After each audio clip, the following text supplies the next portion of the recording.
अत्यधिक दुखी थे, पर अंततः इस अंधकार के छटने का समय आ गया जब भगवान ने धरती पर मानव रूप धारण करते हुए जन्म लिया। उस दिन का घोर अंधेरा था और 30 वर्षा हो गई थी। ऐसे लग्न में भगवान ने धरती पर देवकी की 8वीं संतान बनकर बालक रूप में जन्म लिया। जन्म लेते ही वहां एक दिव्य प्रकाश प्रकट हुआ और उस प्रकाश में से श्री विष्णु भगवान ने अपने पूर्ण अवतार में दर्शन दिए और वासुदेव से कहा, हे वासुदेव, मैंने इस धरती पर कंस जैसे दुष्ट और अत्याचारी मानव का विनाश करने के लिए कृष्ण अवतार में जन्म लिया है। अतः मैं आपसे विनती करता हूँ कि आपके दोस्त नंद के घर ले चलें, जहाँ उनकी पत्नी यशोदा ने बालिका को जन्म लिया है। उस बालिका को यहाँ ले आकर मुझे यशोदा के बगल में सुला दें। ऐसा बोलकर भगवान अंतर्ध्यान हो गए। भगवान ने एक शिशु का रूप धारण किया और एक चमत्कार हुआ। वासुदेव और देवकी पीड़ी मुक्त हो गए। कारागार के द्वार अपने आप खुल गए। जेल प्रहरी गहरी निद्रा में सो गए और ऐसे समय वासुदेव उस बालक को लेकर नंद के घर चल पड़े।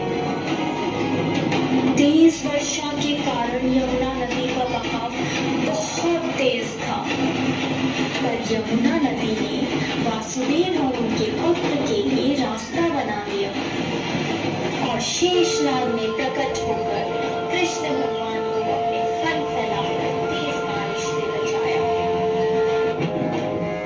आखिरकार वे नंद के गांव पहुंचे और कृष्ण को यशोदा की बगल में लेटाकर उनकी पुत्री को वापस बंदी गृह ले आए।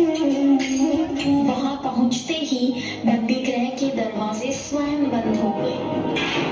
सारे जेल प्रहरी उस पुत्री के रोने की आवाज सुनकर जाग गए और कंस को सूचित किया। जब कंस को सूचना मिली कि वासुदेव जी की 8वीं संतान पुत्री हुई है, तो कंस उस पुत्री को मारने लगा। अचानक उसमें से एक दिव्य ज्योति के साथ मां शक्ति प्रकट हुई और उन्होंने कहा, हे मूर्ख कंस, निर्दोष शिशुओं की हत्या करने से तुम्हें कोई लाभ नहीं होगा। तुझे मारने वाला इस धरती पर जन्म ले चुका है। तेरा वध करने के लिए देवकी के 8वें पुत्र ने इस धरती पर जन्म ले लिया है और वही तेरा विनाश करेगा। ऐसा कहकर वह दिव्य शक्ति लुप्त हो गई। जब कृष्ण भगवान बड़े हुए तब उन्होंने कंस का वध किया और इस प्रकार कृष्ण भगवान ने धरती पर अत्याचार व बुराई का अंत किया। इसीलिए हमेशा प्रत्येक भाद्रपद की कृष्ण पक्ष की अष्टमी को जन्माष्टमी के रूप में श्री कृष्ण का जन्म दिवस मनाते हैं। जय श्री कृष्ण।